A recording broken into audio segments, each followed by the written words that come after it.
అలాగే స్కూల్లో బాత్రూమ్ బాగుండటం మీదే బాధ్యత, అలాగే అక్కడ భోజనాలు బాగుండటం మీదే బాధ్యత, తినటము ఫీడ్బ్యాక్ ఇదంతా ఎప్పటికప్పుడు ఇవ్వాలన్నాడు.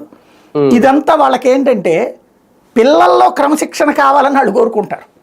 పిల్లవాడు కరెక్ట్గా ఉండాలి, చేతులు కట్టుకుని ఉండాలా, ఇన్షర్ట్ చేసుకుని ఉండాలా, అదే సందర్భంలో ఎప్పుడు కూడా ఎదిరించకూడదు అని ఉంటది వాళ్ళకి. క్రమశిక్షణగా ఉండాలి అనినే కదా టీచర్లు కోరుకునేది.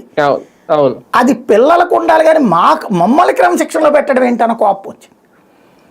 ఆ క్రమశిక్షణలో వాళ్ళు ఏదైతే కింద వాళ్ళకి చెప్తున్నారు పిల్లలకి, వాళ్ళ పైన ఉన్నటువంటి ప్రభుత్వంగా వాళ్ళు అడిగింది ఏమీ పర్సనల్ వ్యవహారం కాదు, అదే దానికే రచ్చ రచ్చ ఫీలింగ్. ఆ ప్రవీణ్ ప్రకాష్ని తీసేయమన్నారు. జగన్ అతను చేస్తున్నది కరెక్ట్ కదా, ఎట్లా తీసేస్తామన్నాడు. అందుకని ప్రవీణ్ ప్రకాష్ మీద కోపం అంతా జగన్ మీద చూపించారు.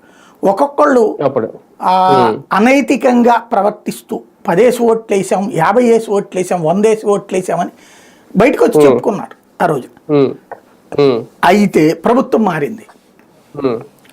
వీళ్ళేమి ఎక్స్పెక్ట్ చేశారు, ఇక టైంకి వచ్చిన అడగరు, అటెండెన్స్ గురించి ఇవన్నీ పట్టించుకోరు, యాప్లు అన్ని తగ్గించేస్తారు, మనం గోరత ఆడికి ట్రాన్స్ఫర్ ఇస్తారు, ఇట్లా అంటే ఇక మన ఇష్టం వచ్చినట్టు నడుస్తుందని ఎక్స్పెక్ట్ చేశారు.